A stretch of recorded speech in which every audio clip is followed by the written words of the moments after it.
네, 안녕하십니까. 최경영의 정치본색 시작하겠습니다. 김종욱 전 청와대 행정관, 조수진 변호사, 그리고 김민하 평론가 나와 있습니다. 안녕하십니까? 네, 안녕하세요. 안녕하세요. 예. 그러니까 디올백이 죄가 있는 거네요. 디올백이 조그만한 파우치 주제에 이거는 당장 국고에 귀속시키고 말이죠. 예? 주리를 틀어야 됩니까? 예, 주리를 틀어야지 이놈이 감히 여사님한테 접근해가지고 디올백이. 그러니까 최재형 목사가 이용할 거면 예. 3천만 원짜리를 해서 그러니까. 본인이 직접 소장하게 만들었어요. 에르메스도 아니고 말이죠. 감히 조그만한 파우치를 근데 그분들이 돈이 없어요. 아, 그러니까. 돈이 없어. 혹시 이거라도 받을라나?라고 해가지고 이렇게 최소 카톡으로 가장 싼 걸로 이제 카톡으로 줬는데 넘어가기. 그거라도 가져와라는 그런 의미로 일단 보자 뭐 이랬잖아요. 그래서 만나서 받았어. 근데 검찰이나 정부 이야기하는 거는 디올백 네가 죄다. 너는 국고로 기소시키고 김건희 여사님은 협의가 없다네. 이거 어떡하지?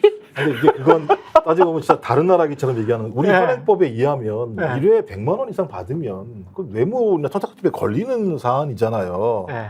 근데 300만 원짜리를 갖다 줘도 네. 법적으로 어떻게 할 수 있는 방법이 없다라고 검찰에 손을 들어버리는 나라니까. 그 다음에 이제 권익위에서 추석 앞두고 크게 썼잖아요. 그죠. 직무와 관련이 없으면 받아라. 금액에 제한 없이 받아라. 받아라. 그러니까 괜찮아. 권력을 가진 자, 돈을 가진 자들만은 법적 예외에 있다는 걸 그러니까. 제가 볼 때는 이게 국민 권익이랑 검찰이 선언을 해버린 거예요. 그리고 그렇죠. 법원에다 물어보지도 않겠다는 거잖아요. 아, 나 진짜 이원석 그 검찰총장이 더 얄미운데 오늘 아침에 얘기한 거 보니까 제가 볼 때 이원석 검찰총장은 완벽하게 국민을 속인 조연 역할을 했다. 그러니까 검찰이 마지막 양심은 남은 것처럼 얘기해놓고 네. 실제로는 모든 걸 다 홀랑 넘기게 하는 과정에서 가장 마지막 조연 역할을 한 인물이다라는 네. 생각이 들어서 야, 진짜 제가 볼 때 검찰한테 이 소위 말해서 기소독점주의라고 하는 기소권을 독점하게 하는 행태, 거기다 수사권까지 엎어놓으니까 네. 지들 맘대로 하고 지들 맘대로 해도 대통령이 되니까 그렇지. 그냥 막 가는 식인 거예요, 제가 볼 때. 그렇죠. 그러니까 제가 볼 때 네. 법 앞에 예외가 만들어지고 있는 거죠. 이원석 지금. 검찰총장이 이제 아침 출근길에 기자들이 수사심의위 결론이 국민 법감정에 맞지 않다는 비판에 대해서 어떻게 생각하십니까? 라고 했더니 현명하지 못한 처신이 곧바로 형사상 처벌 대상이 되는 것은 아니라는 점에 대해서 고민을 했습니다. 이렇게 얘기를 했죠. 그러니까 현명하지 못한 처신이 그 말은 또 윤석열 현명하지 대통령도 못한 처신이다. 했던 말이잖아. 예. 그 물리치지 못한 거는 현명하지 못한 처신이다. 뭐 이런 식으로 말은 했죠. 박절하지 못하다 이렇게 얘기했죠. 예.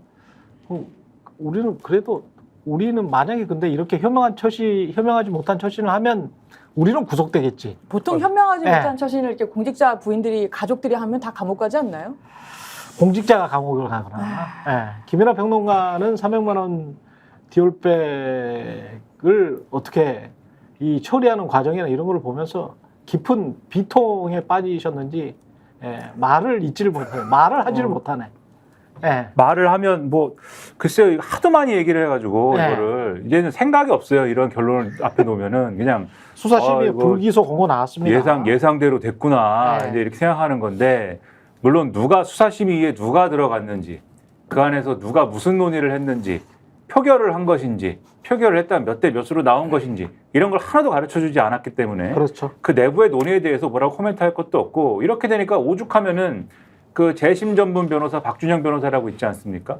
애초에 이제 2018년에 검찰개혁위에서 이런 수사심의 등을 도입해야 된다라는 거를 주장을 해서 어쨌든 제도가 도입되는 데에 역할을 한 사람이다라고 언론은 평가를 하는데 그분이 뭐 특별히 뭐 예를 들면 민주당 뭐 정권에 대해서 우호적인 분도 아니잖아요. 근데 그분이 뭐 SNS에 글을 남겼다라고 하더라고요. 이런 식으로 할 거면 그냥 없애라 수사심의를 이런 식으로 해서 이 수사심의나 뭐 이런 데 중립적인 뭘 하는 기구라고 하는 권위를 살릴 수 있는 그런 내용이 전혀 아니다. 이렇게 비판할 정도로 수사심의가 완전히 들러리 역할만 한 것이고 아마도 추정되는 거는 그런 논리였을 것이다. 김건희 여사 측의 입장을 그대로 일방적으로 수용했을 것이라고 보이는 게 청탁금지법상의 배우자 처벌 조항은 없다. 첫째로. 예. 그다음에 나머지 무슨 알선수재니 뭐 변호사법 위반 등등등의 이런 다른 죄목을 그러면 한번 검토해 봐야 되지 않나요? 라는 부분에 대해서는 직무 관련성이 없을 것이다. 라는 거에 해당하는 그 무슨 그렇게 주장할 수 있는 조그마한 근거들이 막 있지 않습니까? 최재형 목사가 어느 카톡 메시지에서는 뭐 청탁의 목적이 없습니다라고 했다든지 그런 거 있잖아요. 본인이 현재 어떻게 주장을 한다든지 하는 것과는 별개로 그런 거를 조각조각 모아가지고 이거는 결국 직무 관련성은 없는 거예요라고 주장을 한 거를 다 수용하지 않았을까라고 지금 추정을 하는 거거든요. 근데 그런 수사심의가 좀 이거를 정당하게 공평하게 형평성에 맞춰서 평가를 하려면 적어도 그러면 최재형 목사 측의 현재의 발언은 불러가지고 들어봤어야 되는 거 아니냐. 왜냐하면 그렇지. 이분이 과거에는 어쨌든 간에 뭐라고 얘기했든지 간에 지금의 입장이 있을 텐데 근데 이분의 발언은 또 들어보지 않았다는 점에서 결국 수사심의를 소집한 사람의 의도도 그리고 수사심의를 또 수사심의에 불려간 분들이 처음부터 끝까지 뭐 애초에 이 사건의 처음부터 끝까지의 무슨 사건 검토 기록이나 이런 것들을 충실히 제공을 받았는지 등도 우리는 확인 못하는 거잖아요. 그러니까 수사심의를 소집하자고 한 사람의 의도도 그렇고 그리고 이거를 지금 이제 무혐의로 나오는 것이 좋겠다라고 수사를 한 수사팀의 의도도 그렇고 애초에 지금 쭉 말씀하신 것처럼 톱니바퀴처럼 딱 맞춰서 이거는 김건희 여사는 무혐의로 가는 거다라는 거에 있어서는 크게 다른 결론이 아니었다라는 게 여기서 나오는 겁니다. 근데 박준영 변호사 같은 경우는 과거 이제 그 한 2, 3년 전부터 사실은 검찰 개혁에 반대했던 그런 톤들을 많이 비췄었잖아요. 본인은 뭐 어떻게 생각할지는 모르겠습니다만 제가 읽은 그분의 SNS나 텍스트를 봤을 때는 검찰의 중립이나 독립성 보장을 강하게 이제 외쳤던 분 중에 하나고. 근데 지금 현재 이제 검찰 개혁과 관련해서 이제 수사심의 해체하라, 수사심의 해체하라는 정도와 검찰 개혁하라 또는 검찰을 그냥 기소총으로 만들자, 여러 개로 그냥 쪼개버리자.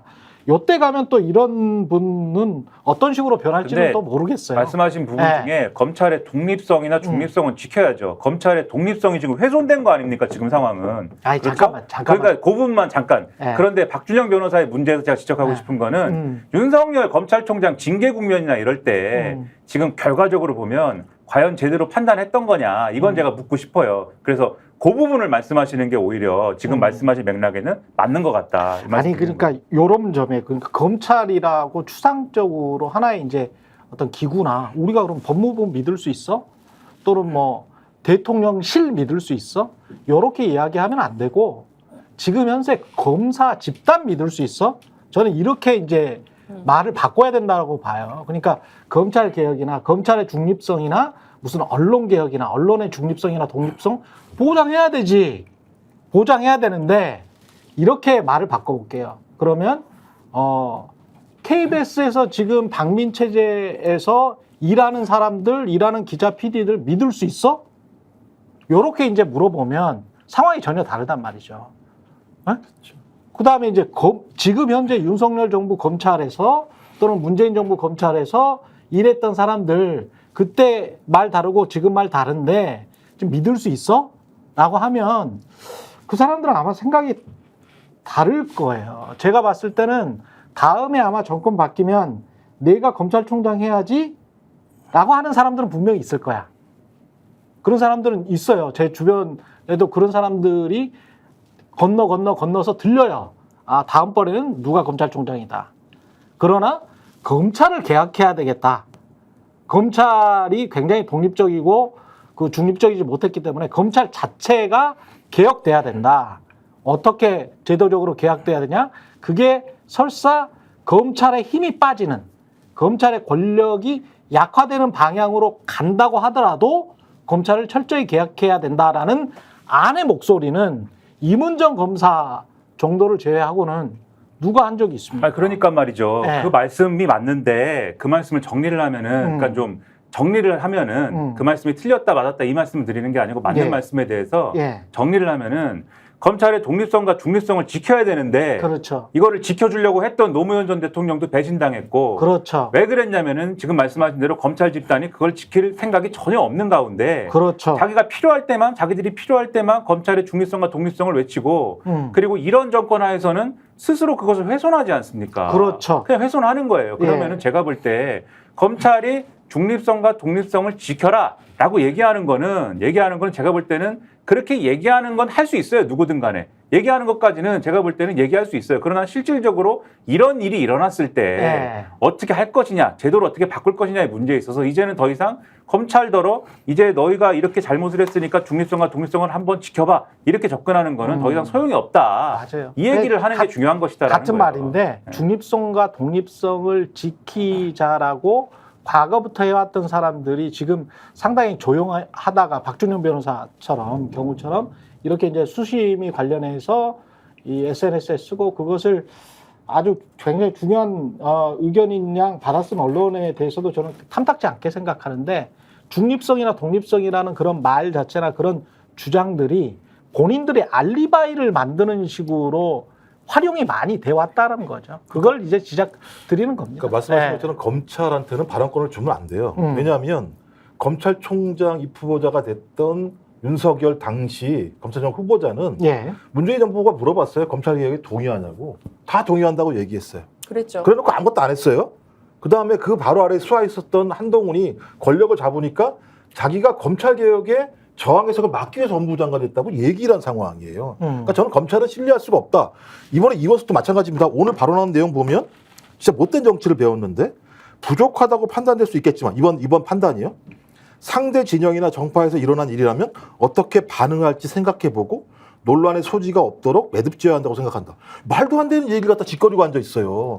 아니 검찰총장이 민주당한테 얘기하는 거잖아요. 그렇죠. 네가 생각을 해봐. 만약에 국민의힘에서 이런 일이 벌어졌다고 얘기해서 반대로 하면 너 여기에 대해서 네가 예를 들면 계속 지금처럼 이렇게 문제 제기할 수 있어? 없을 거 아니야. 그러니까 역지사지해라는 얘기를 하는 거잖아요. 검찰총장이. 그러니까 이 정도의 상황이기 때문에 저는 검찰의 발언권은 중요하지 않다. 국회나 국민의 민심 여론을 통해서 검찰에 무엇이 문제가 있는지를 확인되면 그냥 그건 그냥 한 칼에 정리를 해파겠다. 이미 확인됐어. 네, 그럼요. 이미 확인됐어. 그러니까 검찰에 관해서는 그냥 개혁하면 돼. 그럼요. 근데 그 개혁이 해체 수준의 개혁이어야지 국민이 좀 믿는 거지. 맞습니다. 뭐 더 이상 검찰에 관해서는 그게 더 이상 뭐 이야기할 게 없을 것 같습니다. 이 총선 개입 의혹과 관련해서도 검찰과 언론이 지금 담합하고 있는 것 같은데 정치권도 마찬가지고 뭐 말이 나왔는데 굉장히 중요한 단어들과 증거들과 그리고 그 당사자들의 이야기가 나왔는데 이준석의 이야기도 사실상 신한 거잖아요. 근데 그냥 넘어갈 것 같은 거지. 이 느낌도 주말 사이에. 이게 상당히 이제 정황이라고 하는 게 상당히 뉴스토마토에서 보도한 것도 2명의 의원이 거론이 됐고 그리고 한 명은 이제 면책 특권이 보장된다면 발언할 수도 있다라는 발언부터 시작해서 예. 지금 또 김웅 전 의원이 뭐 이제 라디오 나와서 얘기한 거 보면은 본인이 봤다. 다른 의원이 그 사람은 공천된 사람인데 이제 보여주면서 나도 받았다. 김 여사의 뭐 텔레그램 메시지 나도 받았다. 난 될 거다라고 얘기했는데 그 사람이 진짜 되더라. 이런 증언도 있고 그리고 지금 기자 한 분이 추가 증거를 본인이 확보했다. 시리를 봐서 이제 공개하겠다라는 발언도 했고요. 그래서 이 정도면은 그러니까 이렇게까지 복수의 사람들이 여러 명이 별로 서로 연관도 없어요. 서로 이런 뭐 이렇게 공모했을 리도 없고 이런 사람들이 이렇게 얘기하는 편린이 많을 정도면 사실은 김건희 여사가 공천에 개입하는 메시지 또는 작업을 적어도 복수의 의원에게 여러 개를 했다라고 볼 수밖에 없는 상황이죠. 근데 저는 이게 어마무시한 일이 터졌다라고 저는 생각을 했었거든요. 엄청난 일이. 뉴스토마토가 회사의 명운을 걸었구나 이런 생각이 들었을 정도였어요. 그런데 그러니까 대통령의 부인이 공천에 개입해서 다른 지역구를 실제 옮기게 했고 근데도 탈락했다 이 얘기를 지금 한 거잖아요. 그렇죠. 그리고 그때 대통령도 언급이 됐습니다. 대통령의 뭐 무슨 공약하고 매칭을 해주겠다. 마치 대통령도 지금 그러한 김건희 여사의 그 말이 맞다면 그 뉴스토마토 보도가 맞다면 김건희 여사의 활동을 알고 있는 거 아니냐라는 뉘앙스까지 저는 그 기사에서 느꼈는데 그럼 일이 어마어마하게 이거는 더 커지는 거거든요. 그렇죠. 그런데 이게 지난주부터 해서 너무 보도가 안 되는 거예요. 전 지금 그거에 지금도 다시 한번 놀라고 있습니다. 어떻게 이렇게 조용할 수가 있죠? 이게 정말 엄청난 일 아닙니까? 그리고 냄새가 굉장히 많이 나요. 한동훈 대표도 언론에 나오는 그런 사람들에 대해서는 컷오프 했던 것으로 저는 알고 있다. 특별히 더 드릴 말씀이 없다. 이거 했다는 겁니까? 안 했다는 겁니까? 본인은 이거- 안다는 겁니까? 모른다는 겁니까? 이거는 본인이 많은 것을 알고 있는데 말을 할 수 없을 때 하는 이야기인 것 같거든요. 저는. 본인이 말을 할 수 없겠죠, 아직까지는. 예. 뭐 저는 제가 볼 때 두 가지라는 생각이 드는데, 하나는 털었습니다. 사법 리스크 문제와 관련해서 위험하게 났으니까. 또 하나는 돌아갈 다리가 필요한 거죠. 그렇죠. 저는 그러니까 돌아갈 다리와 본인의 사법 리스크라는 두 가지 문제가 있는데, 그래서 이 두 가지 때문에 본인이 안 건드는 건 누구냐? 김건희 씨 문제는 안 건드려요. 그러니까 이준석에게 또 다른 별도의 영역, 건들지 못하는 성역이라고 하는 부분들은 저희 김 대통령 부인과 관련된 문제와 관련해서는 지금까지 일관되게 매우 수세적인 반응들을 했던 것이 사실이다라는 거 하고, 지금 대통령실이 얘기하는 건 텔레그램 문제와 관련해서는 있다 없다에 대해서 아무런 얘기를 하지 않아요. 왜냐하면 제가 볼 때 그건 내부에서 확인했을 때 뭐 보낸 건 사실인 것 같으니까 아무리 봐도.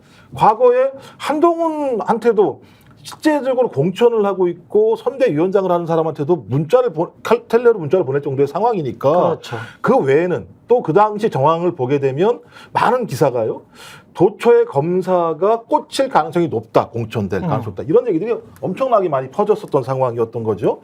전 그렇다면 이 얘기가 그냥 흐르는 얘기가 아니라 적어도 용산에 있는 주류들의 입장들이 밖으로 퍼졌을 가능성이 높고, 실제로 이런 얘기를 들은 사람들이 도초에 가서 이런 얘기를 했겠죠. 그래서 그 창원 의창도 마찬가지입니다만 현직 부장검사가 내려간다는 얘기가 많았었죠. 그래서 이원석 검찰총장이 아주 작사를 낸 거죠. 너 무슨 소리야. 현직 부장검사가 어떻게 공천을 받아 갈 수 있어라고 얘기하면서 완전히 무주공산이 돼버린 상황이 됐을 때, 예. 다른 사람이 들어와서 지금 경찰 출신이 거기서 지금 공천받아서 의원이 됐는데, 아마 그 과정에서 이 내용을 알고 있는 대통령 부인이 자기랑 친한 김영선 현직 의원에게 텔레그램 문자를 보내서 야, 옆집으로 갈 수 있으니까 이 집은 좀 벼줘라고 얘기했다는 것이 드러났고, 많은 사람들이 나 그 당시에 그런 얘기 많이 들었어라고 얘기하는 거잖아요. 전 그럼 만약 텔레그램이 나오면 어떡할 거냐? 전 텔레그램이 나오는 순간 저는 검찰이 이분과 관련해서 직접적인 수사에 착수를 해야 되는 거죠. 왜? 증거가 나왔으니까. 만약에 민주당에서 이렇게 증거가 나왔다, 아니 증거도 필요 없어요. 말만 나왔다? 제가 볼 때는 막 난리가 났을 겁니다. 검찰에서 수사팀 꾸리고. 이 관련해서 지금 텔레그램을 봤다라고 하는 사람들이 개혁신당 현역 의원들이잖아요. 예. 그 밝혀졌습니까? 그렇게 그거는 뭐 이제 다 추정이 되고 있죠. 뭐 추정은 모르겠고, 이준석 의원은 라디오 인터뷰에서 봤다고 했고, 언론 이야기했고. 인터뷰에서도 봤다고 했습니다. 이준석 그랬죠. 의원은. 이준석 의원은 그랬고, 김용남 의원은 마치 본 것처럼 본인이 뭔가 좀 아는 게 있다라는 식으로 얘기를 했죠. 김웅 전 의원도 예. 박재홍의 한판승부 CBS에서 그때 당시 저희 당에서 여사한테 텔레그램 받았다라고 자랑하고 다니며 떠들고 다니는 사람이 있었고 실제로 공천됐다. 그러니까 이제 대통령실이나 국민의힘에서 본인이 그 메시지를 봤다는 건 아니군요. 있었고 그런 말을 하는 사람이 있었다.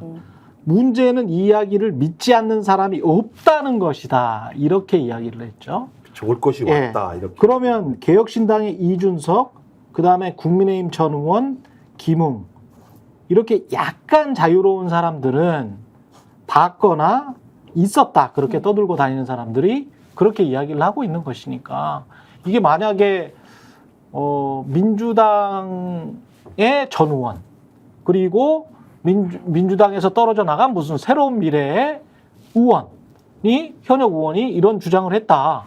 그리고 또 인터뷰에서 실제로 이렇게 밝혔다라고 한다면 이미 그렇게 말을 할 필요가 없는 사람들이 두 명이 그렇게 이야기를 한 거잖아요.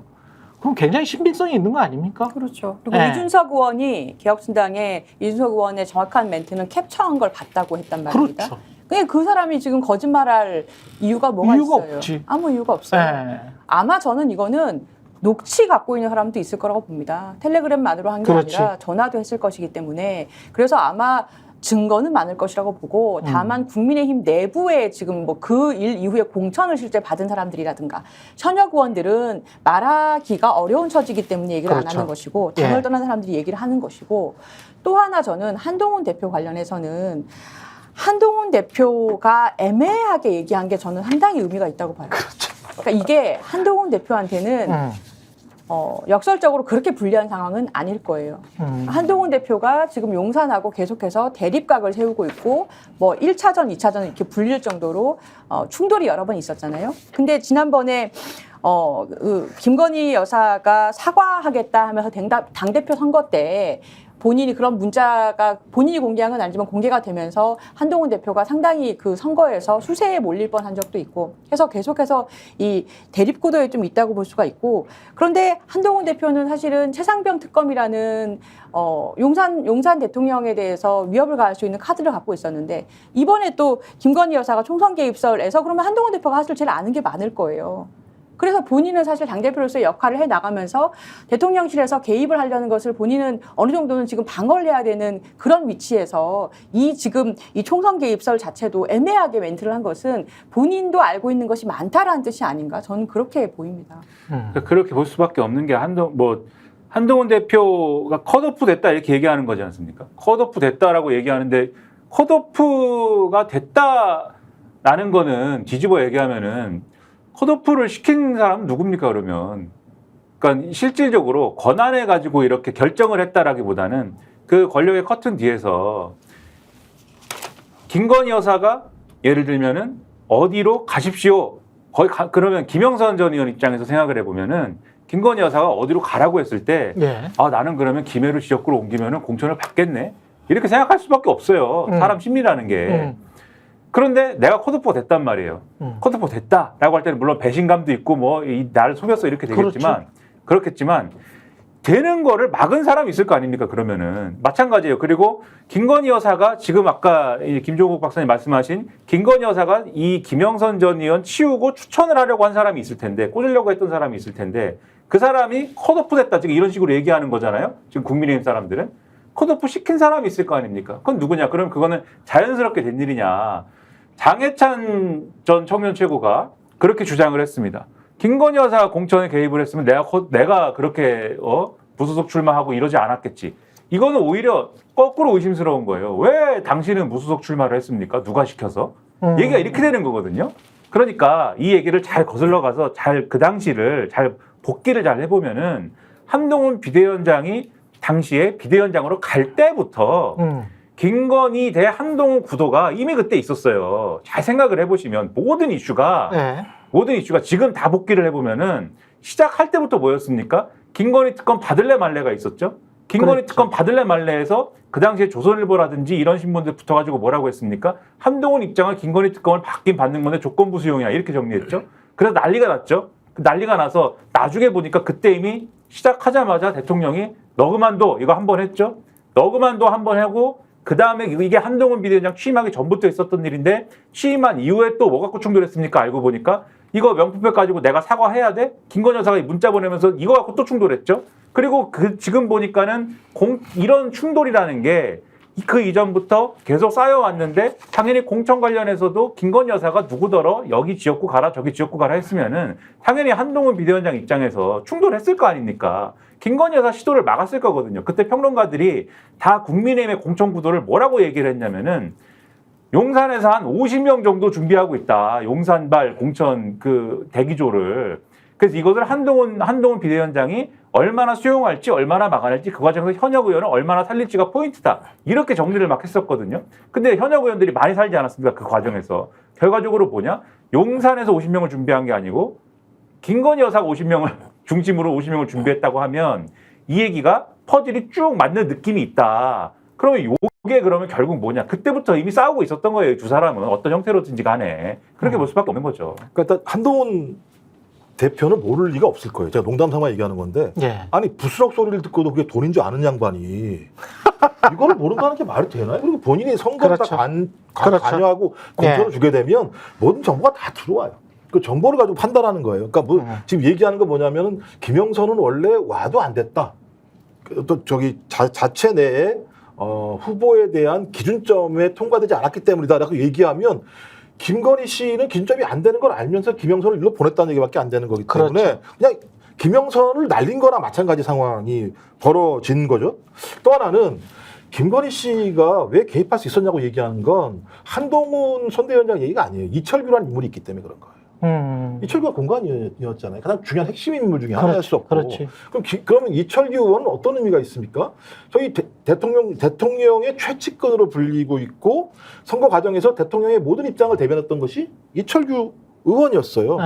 그래서 비례대표 같은 경우는 난리가 났잖아요. 비례대표 주기환치 대통령 측근을 갖다가 뒷번호로 공천을 했더니 난리가 나서 그것 때문에 본인이 엄청나게 한동훈 대표에 대해서 문제 제기를 했었고 본인이 주기환은 사퇴를 했었고 그랬더니 그 다음날 용산 민생특보를 갖다가 발령을 해버리는 상황까지 벌어진 거니까 얼마나 극단적인 상황이 벌어졌는지 아는 거죠. 전 그렇다면 이철규라는 인물의 존재는 윤석열 또는 김건희 이 두 사람의 공천과 관련된 의지들을 활용할 수 있는 인물 중에 하나겠죠. 현장에서 활용할 수 있게 하는 인물일 것이고 또 하나는 김영선 전 의원이 개혁신당에 가서 실제적으로 노크했다는 거잖아요. 나 공천해달라고. 그랬죠. 노크를 했기 때문에 그랬다는 그 거죠. 과정에서 그 과정에서 2명 정도의 의원이 한 명이 2명인지 모르겠습니다만 알았다는 거잖아요. 그러면 그렇죠. 제가 그때 비례를 갖다 요청했겠죠. 무슨 뭐 개혁신당인데 제가 지역구랑 가서 싸우겠다고 얘기 안 했을 거 아닙니까? 그럼 비례는 적어도 2, 3번 아래는 들어와야 되는 상황인데 그렇지. 본인이 뭘 했다고 수점을 먹은 사람을 갖다가 지역신당에서 시켜주겠습니까? 뭔가 있어야 되겠죠. 네. 자기가 여기가 와서 네. 내가 여기 들어오게 되면 그만큼 개혁신당에 도움이 된다는 걸 그렇지. 확인할 뭔가 가져와야 되는 거잖아요. 네.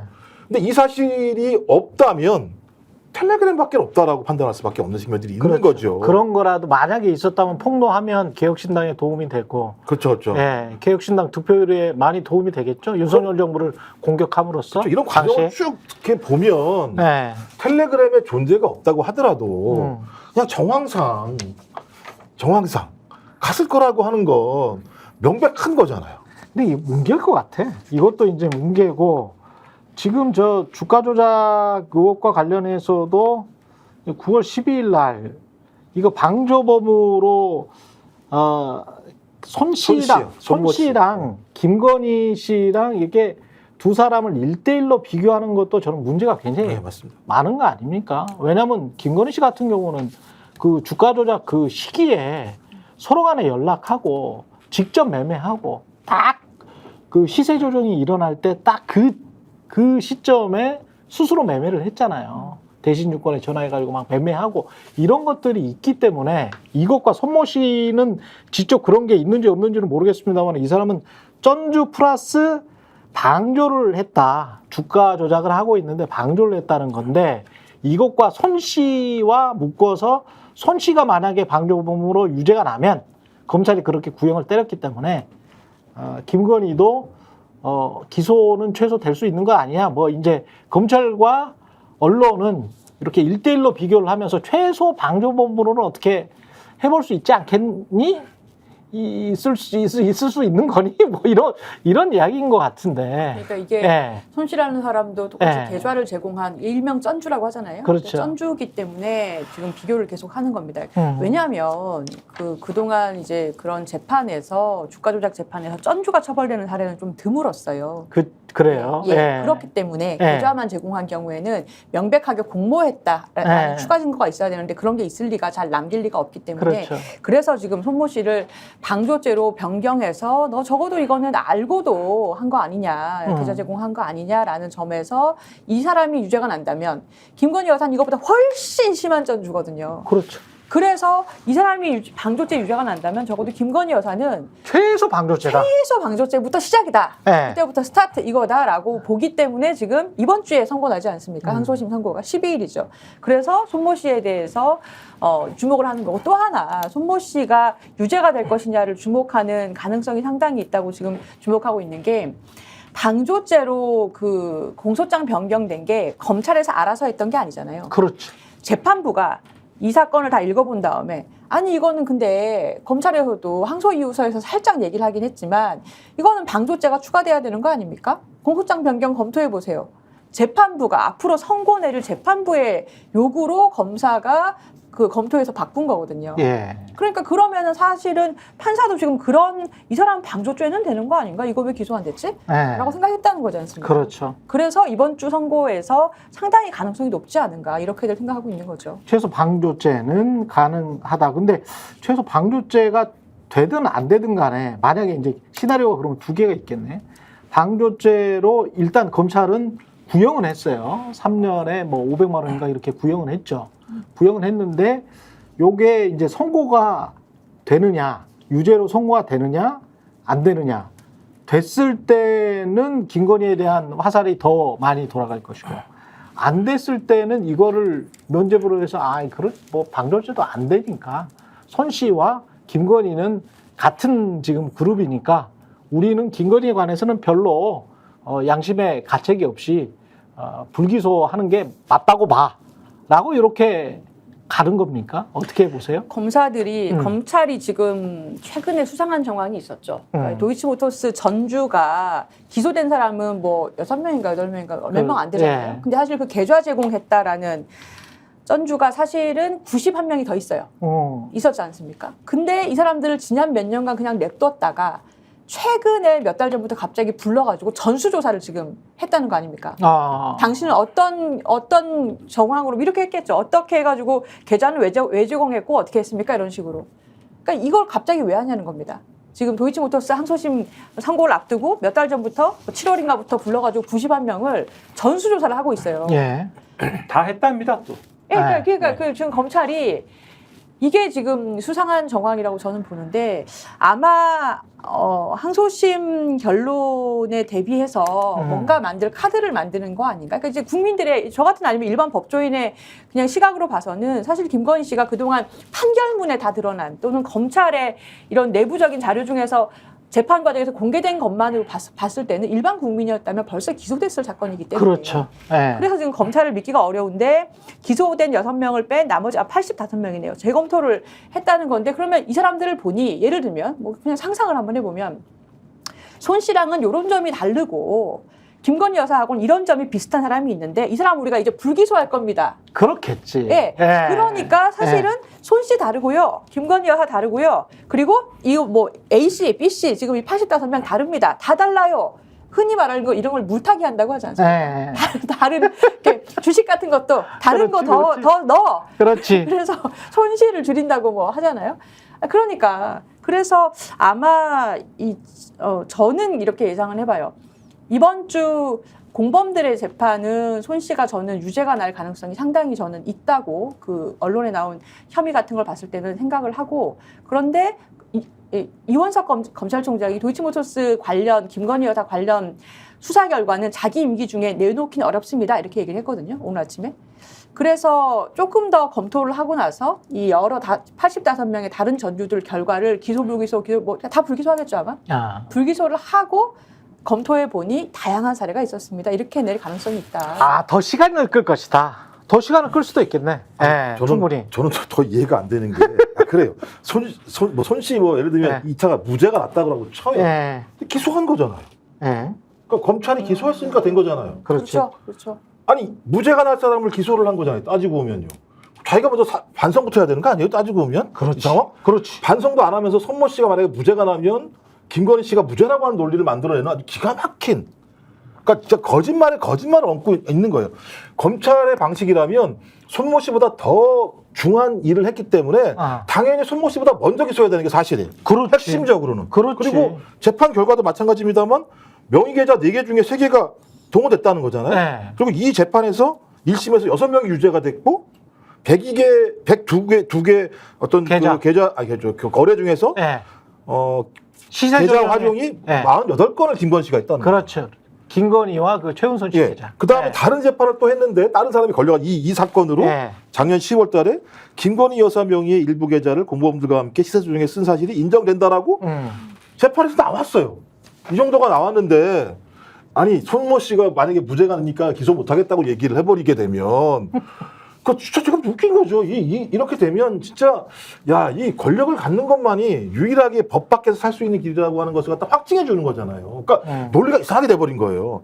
손모 씨가 증자가 될 게 아닌 거고요. 김건희 씨가 증자가 돼야 되는 거예요. 누가 뭐라고 얘기해도 이걸 기준으로 얘기를 해야 되는 거지 어떻게 거꾸로 얘기를 하냐고요. 그러네요. 상식적으로. 그렇지. 그렇게 논리를 만들어 버려요. 프레임을 갖다가. 맞아. 그게 이제 상식적인 말씀이고 상식적인 이제 사람들의 얘기고 우리 지금 비상식의 세상을 살고 있잖아요. 그렇지. 비상식적인 정권과 비상식적인 검찰의 접근법이라는 거는 지금 말씀은 이제 이 손모 씨가 무죄가 나왔는데 어떻게 그러느냐라고 말씀하셨지만 지금 검찰의 접근 방식은 손모 씨가 무죄가 나든 유죄가 나든 그건 김건희 여사는 불기소한다라는 쪽으로 만들겠다는 거죠. 이 얘기는 아까 말씀하셨듯이 손모 씨가 유죄가 나더라도 무죄인 어떤 손모 씨 2를 지금 만드는 겁니다. 이 91명의 다 추가 전주들에 대해서 다 검토를 또 해가지고 전주들을 그러네. 예. 이 비록 저 전주 손모 씨는 이게 방조가 2심에서 유죄가 났으나 예.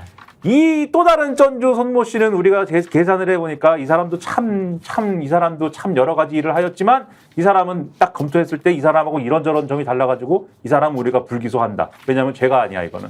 그런 사례를 하나하나 다 딱지를 붙이는 거예요. 이 그렇겠지. 90명, 80명에 대해서. 그렇겠지. 그리고 그 딱지를 쭉 붙여놓은 거에 보면은 검찰만의 기적의 논리, 기적의 기준으로 딱 가르겠죠. 이거 기소와 불기소의 기준은 쫙 가르겠죠. 그리고 기소는 거의 없겠죠. 쫙 가르면은 김건희 여사는 그 대다수의 불기소의 영역에 들어있는 하나의 사람으로 딱 분류가 딱 되는 거죠. 그런 그림으로 가면 손모 씨가 유죄가 나든 무죄가 나든 상관없는 그림이 되는 거기 때문에 이 작업을 해야 되니까 이원석 검찰총장 임기 뭐 이번 주입니까? 예. 이번 주에 끝나잖아요. 이번 주 안에는 당연히 결론이 안 나는 것이고 다음 검찰총장이 와도 상당 시일이 그러니까 걸리겠죠.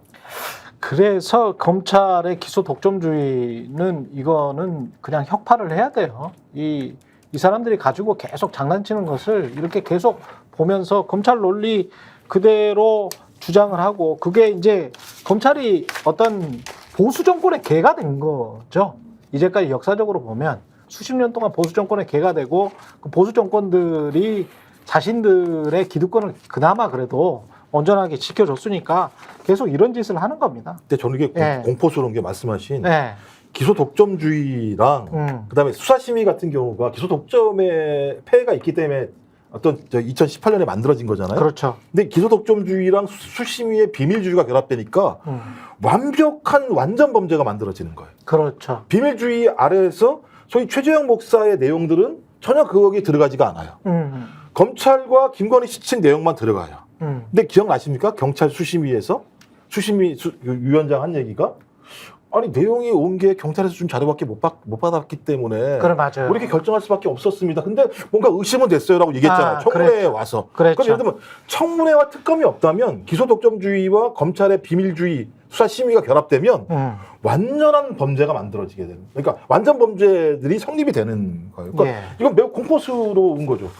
그런 의미에서 검찰이나 윤석열 정부가 본인들의 이제 뭐 권한이라고 해야 될까요? 권한이라고 하기는 좀 그렇고 권력을 이용해서 갖은 폐악질을 하고 있습니다만은 그런 것들이 오히려 지금 보면 이재명 더불어민주당 대표, 문재인 전 대통령 이렇게 회동을 했잖아요. 네.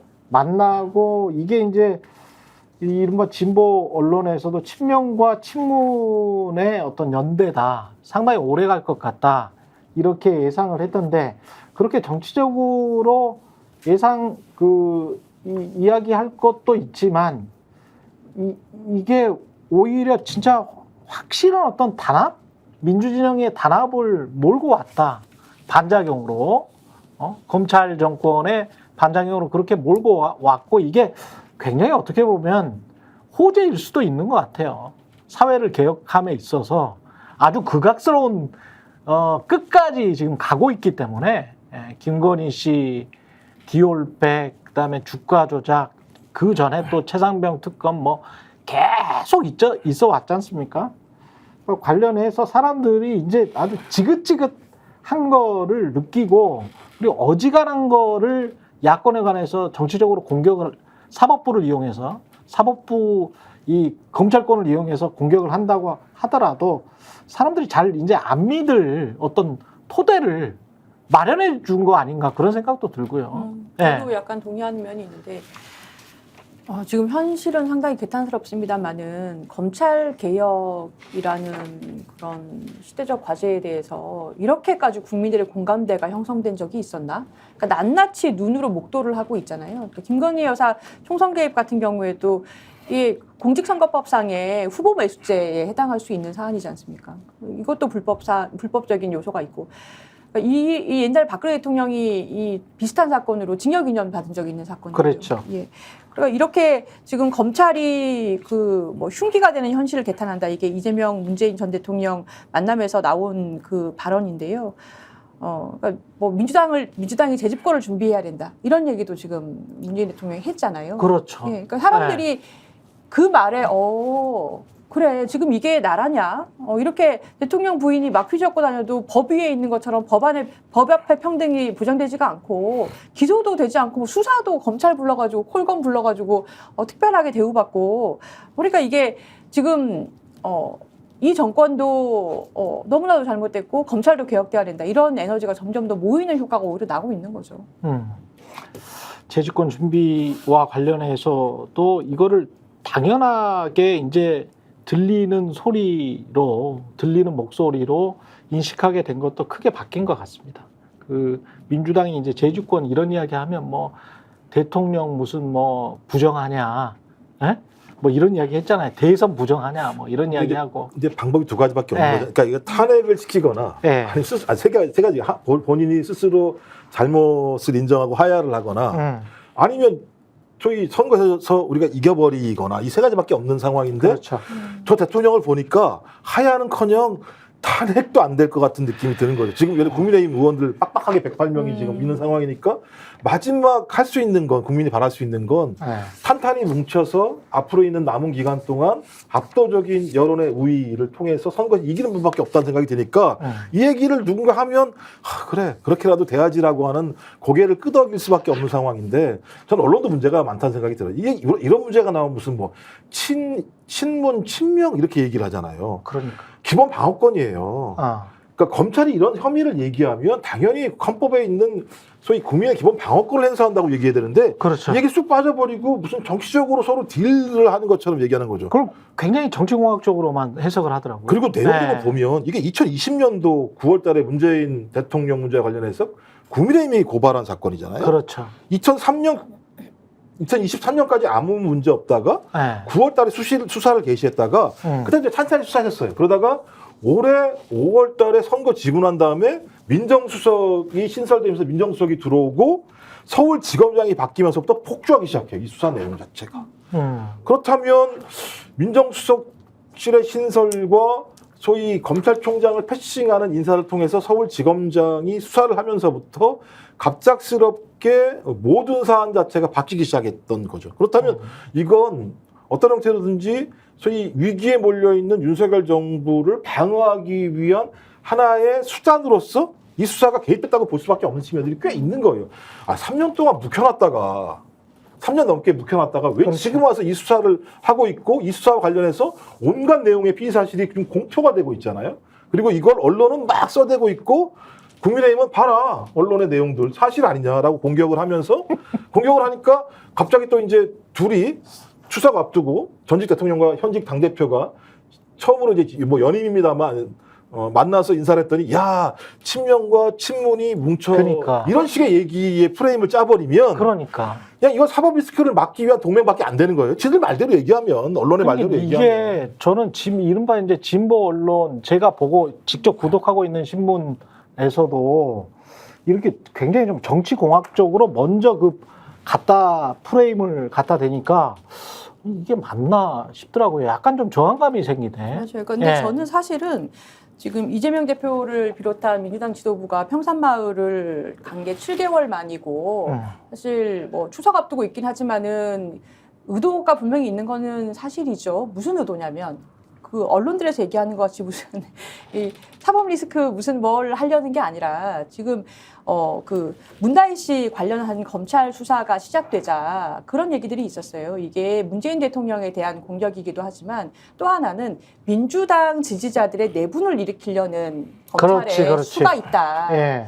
그러니까 문재인 대통령이 저렇게 수사받는데 이재명 대표가 가만히 있느냐부터 해서 이재명 대표 때문에 어떻게 됐다, 문재인 전 대통령 때문에 어떻게 됐다 해서 분명히 지지자들 중에서 이것으로 갈라치기 당하는 사람들이 있을 것이고 그것을 검찰이 노리는 여러 수 중에서 이게 진짜 혐의가 있을 수도 있습니다만은 누가 봐도 딸의 전 사위가 월급 받은 것이 곧바로 뇌물이 된다라는 그 왜냐하면 딸한테 생활비를 덜 주니까요라는 그 논리가 너무 빈약해서 신박하죠, 신박. 왜 지금 시점에 이렇게 빈약한 논리로 무려 전 대통령을 피의자로 적시해서 압수수색을 하느냐. 뇌물죄. 예, 그 점에 대해서 그 의도를 아무래도 파헤치게 되는데 김건희 여사에 대해서 수사해라 하니까 이거 봐라 뭐 김정신 그 정숙 여사도 그때 왜 그 비행기 타면서 뭐 기내식 했었잖아요. 한 번 했었잖아요. 그렇죠. 근데 그게 안 됐죠. 네. 안 되니까 이번에는 딸을 이용해서 다시 한번 이봐라 전 대통령도 이렇게 지금 수사를 반내 만에 한다라고 물타기 하려는 게 아니냐라는 분석이 있었고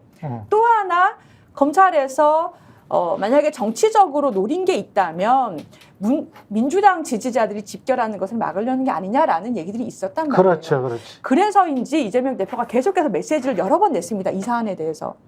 이 수사가 무리하다. 이 수사가 맞지 않다라는 메시지를 여러 번 냈고 그리고 이 평산마을에 찾아간 거예요. 그래서 두 사람이 악수하고 검찰에 대해서 개혁해야 된다라는 목소리를 낸 거죠. 이거는 여기서 두 사람이 이렇게 회동을 한다고 해서 무슨 검찰이 이걸 보니까 무서워서 수사를 하지 말아야겠네? 이게 무슨 방탄이 됩니까? 이게 아니라 제가 볼 때는 지지자들을 향한 또 민주당을 향한 메시지다. 분열되지 말자. 흔들리면 안 된다라는 메시지다 이렇게 보여요. 예. 잠시 광고 보고 뒷이야기 이어가겠습니다. 아니 왜 아직도 3년간 같은 통신사 인터넷 계속 쓰고 계세요? 인터넷 가입 시 48만원 유심 경종 시 추가 혜택이 주어집니다. 인터넷 비교원 통해 인터넷 가입하고 시민에게 홍보해주세요. 지금 몽고에 인터넷 비교원 검색 후 3초만에 감동 행복 비교해보세요. 인터넷 비교원. 네, 인터넷 가입 혜택 비교하느라 시간 낭비하고 계시는 분들에게 3년마다 가입만 해도 현금 사은품을 주는 인터넷 비교원을 소개합니다. 인터넷과 휴대폰 그리고 가전제품 렌탈을 비교원을 통해 가입할 때 최대 48만 원, 알뜰폰 또는 휴대폰을 통신사만 변경해도 최대 30만 원, 정수기 렌탈 때 최대 30만 원, 총 최대 108만 원의 현금 혜택 받으실 수 있습니다. 현금 사은품 혜택 원치 않을 경우에는 삼성 55인치 TV로 선택이 가능하고요.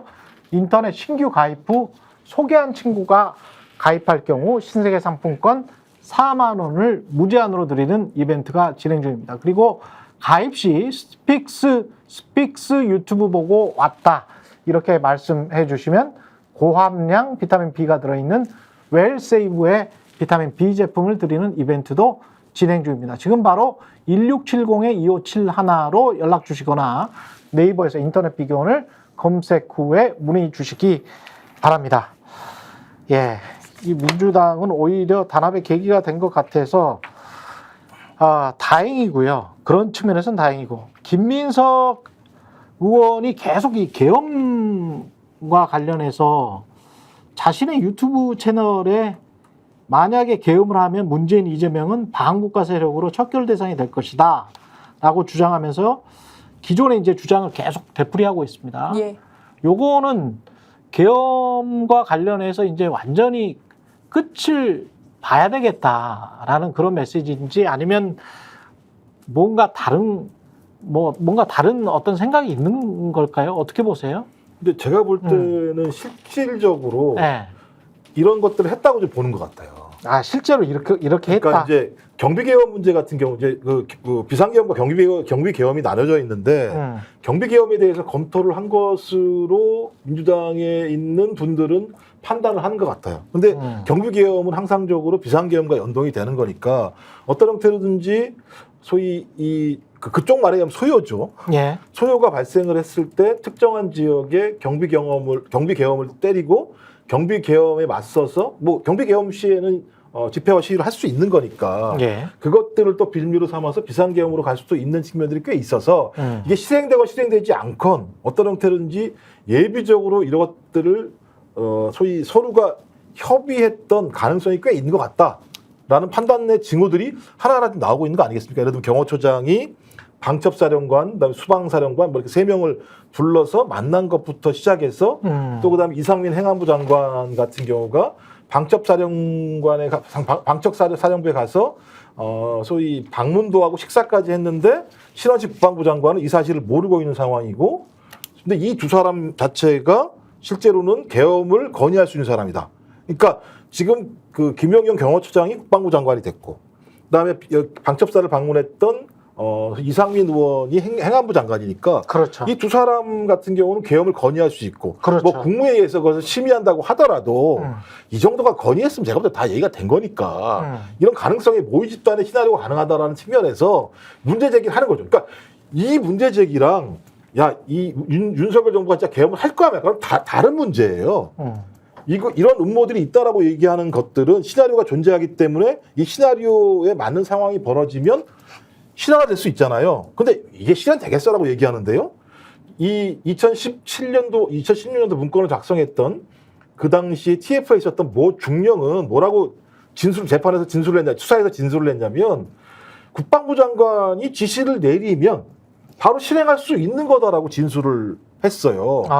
그 다음에 조현정 기무사령관은 미국인가 있었으니까는 서면으로 진술을 했을 때 한민국 국방장관이 나한테 지시했다고 했어요. 이 문서를 만들라고. 이 두 가지 사항들이 있습니다. 이런 상황이 있기 때문에 이런 것들이 만들어져 있으면 두 가지겠죠. 하나는 상황과 이걸 실행할 사람들이 준비되어 있으면 가는 거다. 그건 예를 들면 민주주의 헌정이 무너지는 거 아니냐. 그런 측면에서 계속 문제제기하는 거예요. 그걸 나쁘다고 얘기하는 것, 그런 행동을 하지 말았어야죠. 그러면 김용현 경호처장이든 아니면 이상민 행안부 장관이든 그런 행위를 하고 있으니까 야당 그런 행위에 대해서 문제제기하는 거예요. 저는 어떻게 보냐면요. 예. 그 좀 이례적이었던 그 회동도 이제 증거 중에 하나겠지만 분명히 이재명 대표가 요 여야 회담 앞서서 모두 연설에서 계엄이라는 단어를 먼저 꺼냈잖아요. 근데 어떻게 보면은 맥락이 좀 어떤 아무 전조가 없었어요. 그래서 분명히 당대표가 얘기할 정도면 어떠한 첩보가 있었을 거라고 보고요. 그걸 지금 밝힐 수는 없는 상황이겠죠. 근데 이게 어떤 국면하고 맞닿아 있냐면 윤석열 대통령에 대한 탄핵 국면하고 맞닿아 있는 겁니다. 박근혜 대통령 때도 잘 보시면 2016년도에 추미애 당대표가 탄핵 계엄 얘기하고 2017년도에 작성됐던 그 군에서 작성했던 탄핵이 기각되면 곧바로 계엄이 실시해가지고 질서 유지한다라는 계획안 나왔던 거 아시지 않습니까? 그렇죠. 그러니까 결국에는 탄핵안이 만약에 소추가 된다든가 의결된다든가 정말 무르익었을 때에는 군에서 또 전에 했던 것처럼 또 이 계엄에 대해서 준비를 할 수가 있어요. 근데 이 준비를 미리 할 수는 있는 거지 않습니까? 갑자기 할 수는 없는 것이고 이게 1차 계획, 2차 계획 지난번에도 똑같았습니다. 박근혜 대통령 때도 1차 계획, 2차 계획이 있었고 이 김민석 의원이 자기 유튜브에서 얘기한 건 뭐냐면 실제로 계획이 있고 그리고 이 사람들이 포인트가 그거였어요. 사람들이 계엄령 그거 발동을 해도 만약에 해도 국회에서 바로 해제 요구하면 해제가 될 수 있다고 헌법에 써 있기 때문에 그게 실제로는 그렇게 할 가능성이 없어요라고 얘기하는 걸 다시 반박한 내용인데 그렇죠. 현행범이면 국회의원 체포할 수 있다라고 돼 있어요. 그렇죠. 그러니까 원래 불체포 특권이 있어서 체포가 되지 않고 의회에 모여가지고 의결을 하면은 해제를 해야 되는데 그렇게 못하도록 정족수를 미달시키기 위한 방법이 이미 2017년 그 준비했던 계엄 문건에 있었다는 겁니다. 그게 뭐냐? 국회의원들한테 현행범 혐의를 씌우는 거예요. 이 사람들은 윤석열 대통령에 대한 예를 들면 명예훼손 혐의, 이 사람들은 무슨 뭐 허위사실 유포 혐의 어쩌고저쩌고 옛날에 했던 것들 쫙 모아서 파일로 갖고 있다가 국회의원 한 수십 명 정도를 바로 현행법으로 체포를 하면 그렇죠. 정족수가 미달되기 때문에 계엄령을 해제시킬 수 있는 기관이 없어지고 그러한 상황들이 다 아마 포함되어 있을 것이라서 이것은 현실적으로 검토하고 있을 가능성이 있는데 용산에 이 군 고위직들이 다 모인 게 무슨 의제로 모인 거냐 이걸 계속 질의를 했는데 답을 못 하잖아요. 그러니까 이게 탄핵 정국이 굉장히 현실화되고 있는 지금 의대 사태도 그렇고 의료 공백 사태도 그렇고 김건희 리스크도 그렇고 김건희 불법 의혹 사건도 그렇고요. 여러 가지 상황에서 군이 진짜 계엄을 검토하고 있는 거 아니냐 맞물려 있는 겁니다. 어떻게 보면 김민하 평론가는 어떻게 생각하는지 모르겠는데 궁금한데 계엄이라는 이런 냄새를 계속 풍김으로써 아까 왜냐면 조수진 변호사 그런 말씀을 하셨기 때문에 탄핵안이 무르익었을 때 계엄이 갑자기 나올 수 있다? 이거는 탄핵을 막을 수 있는 어떤 기본적으로 밑자락을 깔고 너희들 우리 탄핵하려고 하면 아마 계엄 들어갈지도 몰라. 조심해야 돼. 이런 어떤 냄새를 풍기면서 탄핵을 막기 위한 또 다른 어떤 조치? 방책 중에 하나가 아닌가 그런 생각도 들더라고요. 어떻게 보세요? 계엄을 선포한다고 해서 탄핵을 막을 수는 없고요. 아니 계엄을 선포하기 전에 탄핵을 하려고 하면은 혹시 저 사람들이 계엄을 하려고 하는 거 아니야? 그러면은 탄핵을 해야 되는 국면이 온다고 하더라도 움찔움찔 할 거 아니에요. 그런 이야기. 제 생각에는 이 시대에는 그런 효과가 크지 않을 거라고 생각을 하고요. 지금 상황에서는 실제로 지금 계엄 얘기를 민주당이 뭐 굉장히 오랫동안 했는데 시민들이 계엄론이 나오는 거에 대해서 윤석열 정권이 그것까지 한다고라는 점에서 분노를 하면 하지 윤석열 정권이 계엄 선포를 할까봐 지금 움츠러들거나 그런 상황은 아닌 것 같아요. 그렇기 때문에 그런 의도가 있다고 하면은 그런 네. 의도를 먹히지 않는 것이다라고 생각을 하고 오히려 지금 뭐 이걸 가지고 무슨 뭐 오히려 펄쩍 뛰지 않습니까? 극구 우리는 그런 바 없다. 민주당의 괴담이다. 이렇게 주장을 하는데 그게 이제 국민들 입장에서 그래 이게 계엄 얘기는 사실 현실적이지 않아 이렇게 믿으려면은 이 정권이 굉장히 상식적으로 행보를 하고 있어 이렇게 생각을 할 수가 있어야 돼요. 그래야 민주당이 좀 과해 이렇게 그래야 생각을 하게 되거든요. 근데 그게 아니고 앞에서 쭉 말씀드렸지만 평론가 입장에서 이 정권이 해석이 안 됩니다. 잘 왜 이렇게 하는지에 대해서 계엄뿐만이 아니고 하나도 잘 해석이 안 돼요. 왜 이렇게 하는지. 오늘 김건희 여사 관련된 얘기도 많이 했지 않습니까? 그 문재인 전 대통령 수사도 많이 말씀드렸잖아요. 문재인 전 대통령을 타겟팅을 해가지고 이렇게 막 수사를 막 이렇게 몰아붙여서 하려면은 적어도 예를 들면은 제가 최소한 적어도 뭐 살을 내주고 뼈를 취한다 뭐 이런 느낌이어야 되지 않습니까? 최소한. 그러면 김건희 여사 얘기가 이렇게 되면 안 되는 거잖아요. 정말 무슨 그런 각오가 있으면. 무리를 해서라도 문재인 전 대통령 한번 감옥에 보내겠다 뭐 이런 생각이라면은 그것도 아니고 지금 의료 뭐 이 대란에 대해서 대응하는 어떤 지금 태도도 보면은 대통령이 사과를 하는 것도 안 한다. 최소한의 인사, 지금 장관이나 차관에 대해서 인사를 하는 것도 안 한다. 그런데 뭐 이 여야 의정단의 뭐 협의체는 뭐 할 테면 해보세요. 뭐 이런 거잖아요. 해결이 안 될 거 아닙니까? 그런 것도 왜 도대체 그러면 애초에 2,000명을 왜 했는지 모르겠고 오늘 보도 나온 거 보니까는 이 2026년에 의대 정원을 늘리는 거에 대해서 그 백지화하면 어떨까요? 뭐 이런 얘기로 한동훈 대표가 지난번에 얘기했다는 거를 두고 대통령이 밥을 안 먹기로 하지 않았습니까? 그렇죠? 추석 이후로 밥을 먹기로 했잖아요. 예. 친한 개만 빼고 지금 밥을 먹었다. 어제. 이미 밥을 먹었대요? 친한만 빼고 한동훈만 다 빼고 그랬대? 친윤 지도부 및 수도권 중진과 대통령이 밥을 먹었다. 그랬어요? 그러니까 이게 하나도 해석이 안 되지 않습니까? 왜 이러는지가. 그런 걸 볼 때 이렇게 편협하고 이렇게 일방적이고 우리 편만 감싸는 정부가 쭉 앞에 말씀하신 것처럼 그게 탄핵이든지 어떤 종류의 시위든지 이런 일이 일어났을 때 계엄 또는 계엄에 준하는 뭐 이런 일을 과연 비상식적인 그러한 일을 안 할까라고 했을 때 안 할까라는 이 얘기에 대해서 안 할 거야 라고 얘기할 수 있는 그런 사람이 얼마나 되겠습니까? 그게 사실은 계엄을 하느니 마느니보다 제가 볼 때는 이게 훨씬 더 중요한 문제 같아요. 윤석열의 리더십이라는 게 그 정도 수준이다. 그게 이 계엄 관련한 논란의 핵심입니다. 그게. 아니 우리 한 대표 외롭게 만들지 말라고 대통령이 그러지 않았어요? 근데 패싱하고 일부 최고위원 포함해서 비공개 만찬을 했네요. 어제. 그죠? 그러니까 얼마나 웃기냐면 김재원 최고가 무슨 얘기를 했냐면 김재원 최고도 그럼 갔겠네. 거기도 비한계 모르겠습니다. 애매한 위치였으니까 항상. 근데 뭐라 그랬냐면 증거가 다 나왔으니까는 문재인 전 대통령 구속 수사라고 얘기를 했어요. 본인이 입으로. 근데 이 증거가 어떤 거예요? 예를 들면 사위가 불법 취업이 됐는지 확인이 돼야지 뇌물죄는 성립이 되는 거예요. 지금 재판하고 있어요, 그거. 그잖아요. 그러니까 이 뇌물의 증거라고 하는 게 불법 취업하는 과정에서 불법 취업이 됐어야지. 그래야지 수사가 되는 거잖아요. 법리 얘기를 하면 안 좋아하니까 안 하는데 불법 취업이 됐어도 이 문다혜 씨 당시 부부에 대한 문재인 전 대통령과의 경제적 의존 관계가 또 확인이 돼야 돼요. 근데 출가한 딸인데 경제 공동체다 지금 이 주장을 하는 거 아닙니까? 그러니까 이 앞에 것도 지금 확인이 안 되고 재판 중인데 이 내용 가지고 국민의힘 최고위원이라는 사람은 증거가 다 나왔으니까는 전직 대통령을 구속 수사라고 얘기하는 상황이에요. 제가 이 정도라면 용산의 의중을 반영한 거겠죠. 누가 뭐라고 얘기해도 그 얘기 뭐하러 하겠습니까, 자기가. 물초딩님이 이런 말씀하셨는데 여야 의정 의료대란 협의체에서 어깃장 잘 놓으라고 만찬한 뭐 이렇게 이야기를 하셨는데 어깃장을 잘 놓으라고 만찬했다 이렇게 이야기하셨는데 지금 사실은 국민들한테 제일 필요한 거는 물가 안정과 의료 대란이 조금 사라지는 거 이거잖아요. 네, 아니 지금 추석에 예. 추석 음식 먹기가 겁난다고 하세요. 탈날까봐 병원도 안 하는데 탈날까봐 이게 지금 이게 정상입니까? 자동으로 다이어트 시켜주는 정권이네. 그다음에 이거 협의체도 필요 없는 게요. 예. 오늘 수시 접수를 하기 시작을 합니다. 예. 그러니까 제가 여기서 뭐 바꿀 수가 없어요. 수능이요?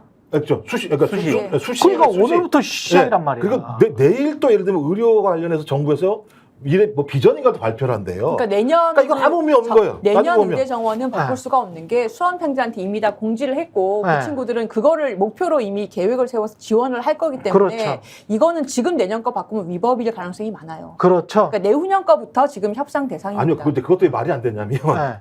지금 예를 들어 2,000명이 늘었잖아요. 예. 지금 제가 강의를 하는데 의대들 수업을 안 들어요. 그럼 내년에 해야 돼요. 그렇죠. 2,000명이 느는 게 아니에요. 더 는단 말씀이죠. 그렇지, 거의 따따블이 되는 거예요. 따따블이 되는 거죠. 그렇죠. 그러면 여기서 이 교육 인프라가 안 돼요. 유급된 애들까지 같이 이제 해야 그렇죠. 돼요. 아니 뭐 군대도 꽤 가긴 했습니다. 지금 네. 군대 가기 시작하는데 애들이 네. 어때 군대 간다. 네. 분위기가 안 가. 뭐 18개밖에 안 되는데 그렇죠. 그 남은 사람이 여학생 같은 군대 안 가잖아요. 그러면 내년에 이 사람들이 다 차 있는 거예요. 교육 못 해요. 아마 앞으로 그럴 거예요. 몇 년 학번 애들한테 나 치료 안 받을 거야. 이런 얘기 나올 수도 있어요. 제대로 교육 안 받았다고 생각할 수도 있죠. 예를 들면 이건 충분히. 미안한 얘기입니다만. 근데 이거 밀어붙이겠다. 내년은 무조건 해야 돼. 내후년은 얘기할 수 있어라고 얘기해도 계속 누적이 될 수밖에 없어요. 또 군대 간 애들 또 들어올 거예요. 나중에 또 제대하면 이게 제가 내년 문제를 안 풀잖아요. 내후년에 뭘 한다는 얘기도 제가 볼 때는 거짓말 같은 얘기예요. 그 얘기도 따지고 정말 보면 이게 후유증이 엄청 오래 남을 일입니다. 지금 이게 큰일입니다. 큰일이네, 진짜. 근데 우려대란 이것과 관련해서는 대통령은 이렇게 벌려만 놓고 이게 총선 전에 뭔가 정치적으로 노림수가 있어서 던진 것 같은데 그 이후에 주워 담을 시간들이 꽤 있었거든요. 지금 얼마나 지났어요? 지금 9월 9일인데 한 5개월 지나지 않았습니까? 그러면은 그 전에 2월 달부터 이 밑밥을 이렇게 던져놓고 정치적으로 뭔가 본인들에게 유리하게 하려고 했다가 아우 이게 아닌가 보다라고 했으면 주워 담을 수 있는 시간에 주워 담았고 협의를 했었어야 되는데 그게 이제 안 되고 교육부까지 다 정리해서 수험생들은 수시 지원을 해버리는 상황이니까 근데 의료계에서는 또 의사단체들은 2025년부터 다시 정원 시작하자 당장 내년부터 그거 협상하자 이렇게 나오니까 제가 보기에는 이미 끝난 거 아닌가. 이게 협상 자체가 시작도 하기 전에. 이번 협상이 예. 이렇게들 정말 마지막 기회라고들 얘기해요. 이번 협의체가. 그래서 이렇게까지 의견이 급속도로 며칠 사이에 모인 거가 여러 사람들이 뭐 민주당에서도 얘기하고 여야 회담에서도 얘기하고 한동훈 여당 대표도 얘기하고 여러 사람들의 의견이 지금 모이고 국민 여론이 모인 거기 때문에 어떻게 되든 이번 기회에 이 협의체를 운영을 해서 결론을 내야 됩니다. 아휴, 예, 그랬으면 좋겠습니다만은 결국은 병권을 쥔 사람은 또 윤석열 대통령이기 때문에 예, 소폭을 만드시면서 병권을 절대 안 먹으시려고 하는 것과 같은 그런 모양새입니다. 최경련의 정치본색 여기까지 하고요. 김정욱 전 청와대 행정관, 조수진 변호사, 김민하 시사평론가와 함께했습니다. 저는 내일 다시 찾아오겠습니다. 고맙습니다. 저희가 얘기할 때 오셔가지고 라이브로 관전하시기 바랍니다. 반드시 주변 사람들 데리고 오시기 바랍니다. 구독, 좋아요, 알림 설정 해주시기 바랍니다. 좀 살려주십시오, 저 좀.